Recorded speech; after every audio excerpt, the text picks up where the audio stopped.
श्री ईश्वर सिंह तुगन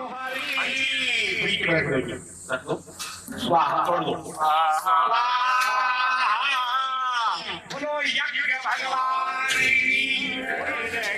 स्वामी यार बाड़ो में तो मैं बिने और न दो जा प्रभु बिने और न दो जा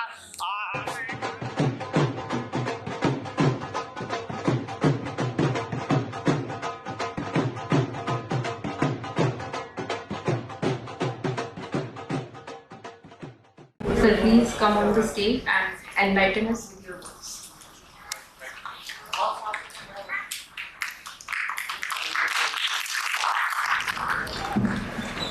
सभी को जय हिंद।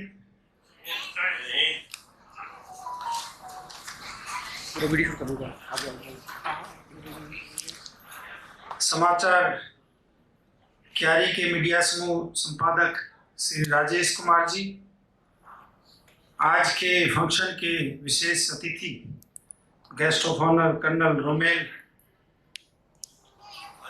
रोमेल जी, श्रीमती रंजीता मेहता जी, पालम 360 खाप के प्रधान चौधरी राम कुमार सोलंकी जी,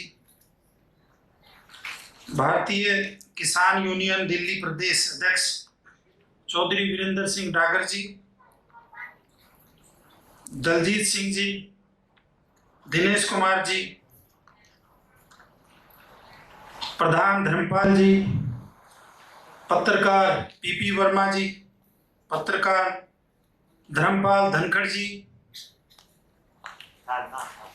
प्रियंका पुनिया जी, चौधरी ईश्वर डागर प्रधान जी, कर्नल सज्जन प्रकाश जी, प्रदीप डबास जी, विकास सुखीजा जी, कमलजीत पंछी जी, दिनेश डागर जी, ओपी सिहाग जी, संजय राठी जी, सुखविंदर सिंह प्रधान जी, राजेश कोछड़ जी, डॉक्टर पुनीत बेदी जी, ओपी शुक्ला जी, एसके जैन पत्रकार जी, यहाँ बैठी हुई सभी महिलाएं मातृशक्ति और सभी खापों के प्रधान और प्यारे बच्चों, मैं अभी सरकारी नौकरी में हूं और यहाँ बीटीसी भानु में अभी तैनात हूं, तो मेरा जो संबोधन होगा वो मैं राष्ट्रीय एकता के बारे में और राष्ट्रीयता के बारे में बात करना चाहूंगा। जो समाचार क्यारी मीडिया ग्रुप है, जिस निष्पक्षता से ये काम कर रहा है, ये काबिले तारीफ है और मीडिया को इसी तरह से ही होना चाहिए। जो हमारा संविधान बना है, उस संविधान के 3 मुख्य स्तंभ है, जिसमें लेजिस्लेचर है, एग्जीक्यूटिव है और जुडिशरी है, और जो चौथा स्तंभ है जो इन तीनों को स्टेबलाइज रखता है, तीनों को बैलेंस में रखता है, वो है हमारा पत्रकारिता का ग्रुप प्रेस, जिसमें दोनों मीडिया आ जाते हैं, प्रिंट मीडिया और आपका इलेक्ट्रॉनिक मीडिया। आजकल इलेक्ट्रॉनिक मीडिया का, सोशल मीडिया का बहुत प्रभाव है। ये जो हमारी जो स्वतंत्र प्रेस है, इसका बहुत बड़ा रोल है और खुशी है कि काफ़ी जो जर्नलिज्म है वो येलो जर्नलिज्म ना होके एक वास्तविक जो जर्नलिज्म होना चाहिए वो हो रहा है। और इसमें प्रमुख तौर पर समाचार क्यारी और बाकी अखबार भी हैं, अब सबका नाम नहीं लेना चाहूँगा। और जो ये जो फंक्शन आज राष्ट्रीय गौरव पुरस्कार के तौर पर ये बना रहे हैं, पिछले 25 साल से ये काम कर रहे हैं और आज 5 स्टेट्स में इसका फैलाव है 7 करोड़ से ज़्यादा लोग इसको देखते हैं और पढ़ते हैं। और आज 16 स्टेट्स के जो महानुभाव हैं उनको राष्ट्रीय गौरव पुरस्कार से सम्मानित कर रहे हैं, जिसमें दूर दूर प्रदेशों के लोग भी आए हैं। आपका पंचकुला की पावन धरती पे बहुत बहुत स्वागत है। देखिए, हमारा देश जो गुलाम हुआ वो उसका कारण भी हम ही है। 16वीं सदी के शुरुआत में जब ईस्ट इंडिया कंपनी ने अपना वहां की क्वीन से चार्टर लिया बिजनेस करने का कि ईस्ट की तरफ हम व्यापार करेंगे, तो उनको शुरुआत में कोई भी फुटहिल नहीं मिला, फुटहोल्ड नहीं मिला, क्योंकि ऑलरेडी उस टाइम पे हमारे यूरोप के दूसरे कंट्रीज के व्यापारी भी पहुंच चुके थे, जिसमें पोर्तुगीज थे, फ्रेंच थे और इवन आपके डच लोग भी थे। आगरा में उसमें में जहांगीर का राज था, और जब वो हताश हो गए, अंग्रेजों को कोई फुटहोल्ड नहीं मिला, तो वहां से एक स्पेशलिस्ट आदमी भेजा जो कि इस चीज में माहिर था कि कितना भी सख्त इंसान हो उसको ये पिघला देगा। और पूरा जहाज वो उस टाइम पे वाइन्स लेके और सारा धन लेके पूरा जहाज लेके आए वो, और आगरा के वहां पर ब्राइब किया। और उन्होंने ब्राइब करके, क्योंकि वो सुरा का बहुत ज्यादा शौकीन था जहांगीर, दारू जो खासतौर पे विदेश की अगर उनको लिकर मिल गई तो उससे तो बहुत ज्यादा, कि आप ये सप्लाई करते रहना और बाकी जहां भी व्यापार आप करना चाहते हैं कर सकते हैं, कोई भी आपसे हम कोई चार्जेस नहीं लेंगे।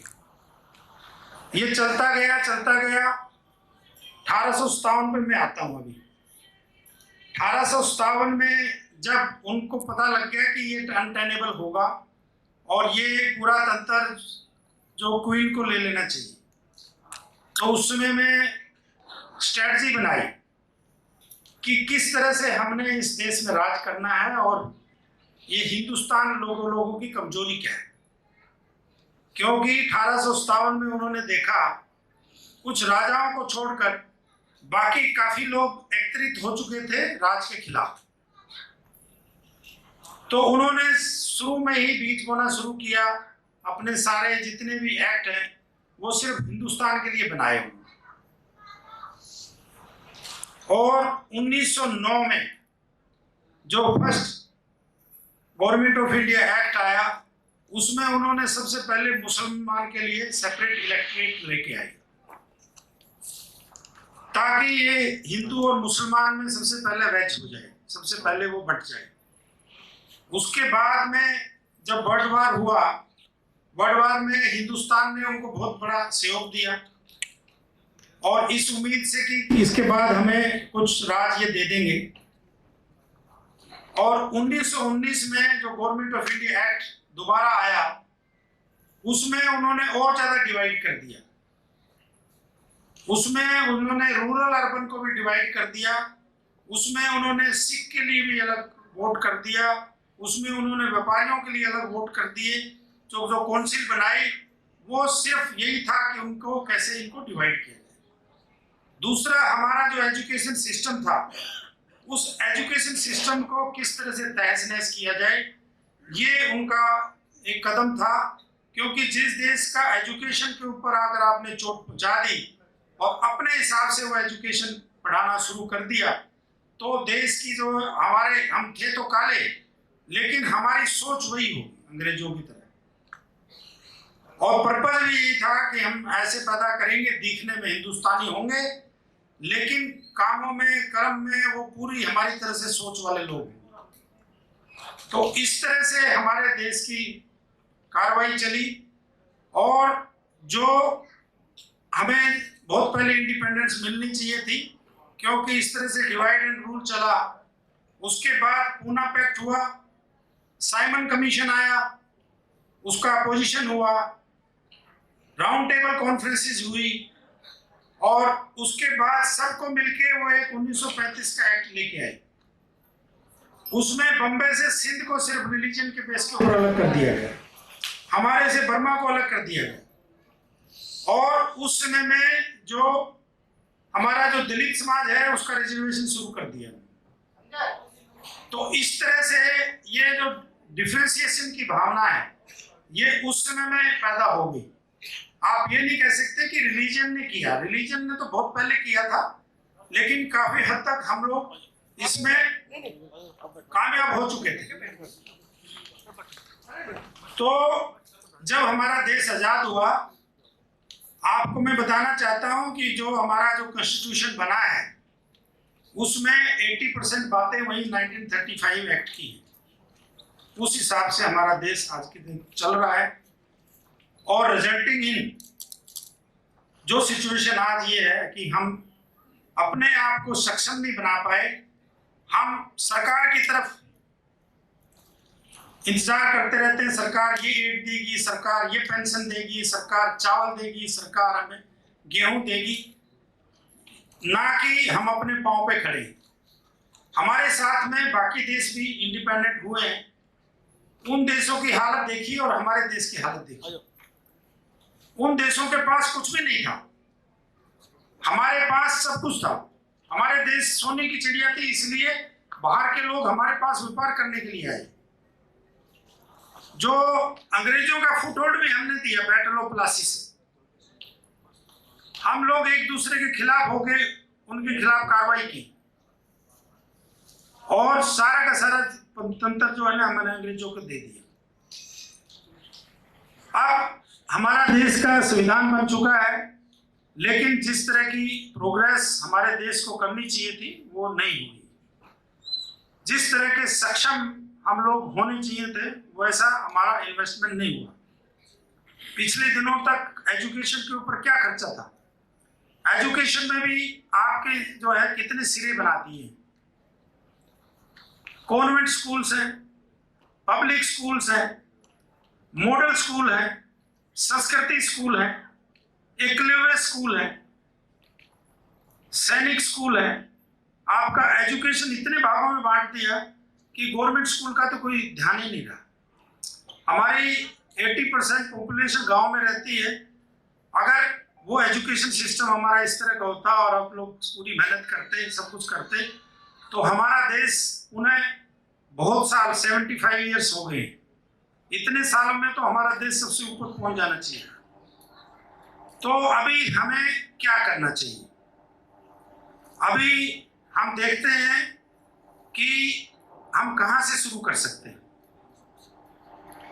सबसे पहले हम शुरू कर सकते हैं अपने आप से, सरकार के ऊपर डिपेंड न होते हुए। सरकार अपने आप हम लोगों ने हम लोग ही बनाते हैं सरकार को, और जब बना के उसके बाद फिर हम पछताते हैं कि इसको क्यों बना दिया, इसको क्यों बना दिया। हम लोग जो वोट देते हैं, हम कास्टिज्म के बेस के ऊपर वोट देते हैं, हम लोग पड़ोसी के हिसाब से वोट देते हैं। हम लोग ये नहीं देखते कि ये आदमी वास्तव में सक्षम है नहीं, और फिर आप 5 साल के लिए इंतजार करते हैं कि आदमी काम करेगा, नहीं करेंगे। तो हमने अपने आप शुरू करना है। हम लोग सरकार की तरफ क्यों इंतजार करें? और इस सभागार में जो लोग बैठे हैं सब डिस्टिंग्विश लोग हैं। ये शुरुआत हमने करनी है, हमने सक्षम बनाना है अपने आप को, हमने पूरे समाज को सक्षम बनाना है। तो हम सबको कंट्रीब्यूट करना चाहिए। सबसे पहले तो हमें अपने आप को पेट करना चाहिए कि मेरे से बेहतरीन कोई इंसान नहीं। जब आप अपने आप को पेट करेंगे, अपने आप को थपकी लगा के सुबह उठेंगे, तो आप अच्छा काम करेंगे, और जो काम करेंगे उसमें आपको सफलता मिलेगी। आप पॉजिटिविटी से काम करेंगे। अब आदमी दूसरे को क्रिटिसाइज करता है ज्यादा टाइम, देखते हैं ये सरकार ठीक नहीं है, ये ठीक नहीं है, ये ठीक नहीं है। क्या हम खुद ठीक हैं? क्या हम अपने घर को पूरा स्वच्छ रख रहे हैं? क्या हम अपने आप को पूरा स्वच्छ रख रहे हैं? क्या आसपास के इलाके को स्वच्छ रख रहे हैं? क्या इंसान को जो जिम्मेवारी भगवान ने दी थी, हमें अपनी जिम्मेवारी तो दी गई थी, हमें जिम्मेवारी दी गई थी ये जानवर की जिम्मेवारी, जो जितने आपके जंगल में फ्लोरा एंड फोना है, इसकी जिम्मेवारी भी हमें मिली थी। आज ये देखें, जो बचपन में जिन पक्षियों को हम देखते थे, अपने प्रलोभन में हम लोगों ने अपने प्रलोभन में पेस्टिसाइड्स और जानवरों को इंजेक्शन लगा लगा के हमने उन जानवर को, जो हमारे साथी थे, जैसे चील के लिए यहाँ पर एक जटायु संरक्षण केंद्र बनाना पड़ा है। नहीं तो चील इतनी मात्रा में होते थे, एक पशु मरता था 15 मिनट में उसको सफाचट कर जाते थे। वो स्कैवेंजर्स का, नेचुरल स्कैवेंजर्स का काम करता था। जो चिड़िया हम देखते थे वो चिड़िया नहीं। भाई सीखना है तो ट्राइबल एरिया से सीखो, जो कि नेचर का जो दोहन करता है वो सस्टेनेबल दोहन करता है। सस्टेनेबिलिटी मतलब है कि इतना ही लो जितना जरूरत है। गांधी जी ने कहा है कि nature has given you everything for your need, not for the greed. आप उतना लो ना, आप संरक्षित किस लिए कर रहे हैं? आपको जितना रिक्वायरमेंट है, आपको अगर एक मग की पानी की रिक्वायरमेंट है तो एक मग पानी निकालो। हम लोगों ने जमीन को रिता दिया है, जमीन 600 फुट तक आपका पानी चला गया है। काफी इलाके में डार्क जोन में पहुंच चुके हैं। तो सबसे जो कल्प्रिट्स हैं हम लोग हैं, जो दो टांगों के जो हम प्राणी हैं, सबसे ज्यादा कल्प्रिट हम हैं और सबसे ज्यादा परेशान हम लोग हैं, सबसे ज्यादा टेंशन ग्रसित हम लोग हैं। तो हमें नेचर के साथ में हम जिए, नेचर के साथ रहें, पेड़ पौधे लगाएं, अपना एरिया साफ सुथरा रखें, दूसरे को ब्लेम ना करें, जो भी रूल्स बने हुए हैं उनको हम पालना करें। आपको हेलमेट पहनने के लिए बोलते हैं तो हेलमेट नहीं पहनते हैं हम लोग। आपको कहते हैं रोड के बाएं तरफ चलो तो रोड के बाएं तरफ चलते हैं।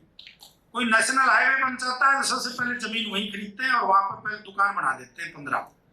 वो नेशनल हाईवे को जो है फिर दोबारा से रूरल हाईवे बना देते हैं।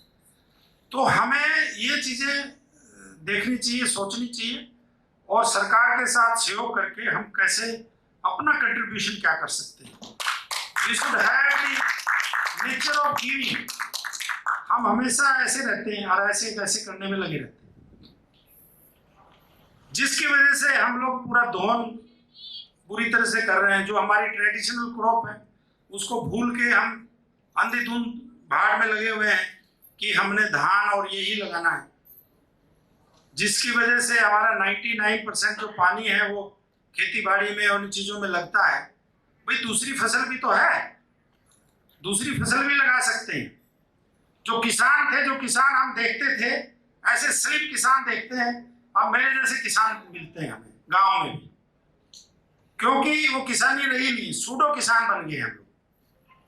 तो सूडो किसान मतलब 15 दिन काम किया, गेहूं चावल बोए और वो भी मशीन से काम किया। और पानी को हमारे जो कंट्रोल करते हैं वो बिजली विभाग करता है। 8 घंटे बिजली देंगे तो, क्योंकि मीटर लगाए नहीं, सरकार ने इंसेंटिव दे दिया, फ्री ऑफ कॉस्ट बिजली दे दी, वो पानी को निकाले जा रहे हैं। नुकसान किसको हो रहा है? पंजाब में सिर्फ 16 साल का पानी बचा हुआ है, इसी तरह से हरियाणा का है। तो ये एक सोच विचार करें। आज इतने लोग, मीडिया के लोग भी बैठे हुए हैं, हमें सोच विचार करना चाहिए कि हमने आगे कहाँ जाना है, कितना ग्रीड हमने करना है। और हर चीज अगर आप समाज को देंगे, जिसके बदले आप रिटर्न की उम्मीद करेंगे, तो समाज नहीं बनेगा। हमें अपने आप को सक्षम बनाना है। शिक्षा एक मेन चीज है, एजुकेशन करें। हम लोग टारगेट ग्रुप रखें अपने बच्चों को, क्योंकि यूथ हम लोगों ने तो जो कर लिया है। अभी जो हमारा यूथ है उसको हम एम्पावर करें, और ऐसा एम्पावर ना करें कि बाहर के देश में जाके वो उस देशों को एम्पावर करें। अभी हमारा ब्रेन ड्रेन बहुत बुरी तरह से हो रहा है। यहाँ बुजुर्ग लोग बेचारे अपनी प्रॉपर्टियां छोड़ के, हमारे दोस्त कुलदीप जी चले गए अभी कनाडा, इतनी प्रॉपर्टी उन्होंने बनाई यहाँ पर, मकान जमीन सारी कुछ छोड़ के वो कनाडा में बैठे हुए हैं। मैं तो ये समझता हूँ कि दूसरे देश वाला क्या इज्जत करेगा आपकी? आपके घर में चाहे आप 2 रोटी खा लें, दूसरी जगह चाहे आपको 2 लाख रुपए मिले, मैं नहीं समझता हूँ कि मैं तो बोस्निया हर्जेगोविना में रहा हूँ, वहाँ पाकिस्तानी ऑफिसर्स थे, वो भी हमारे दोस्त थे।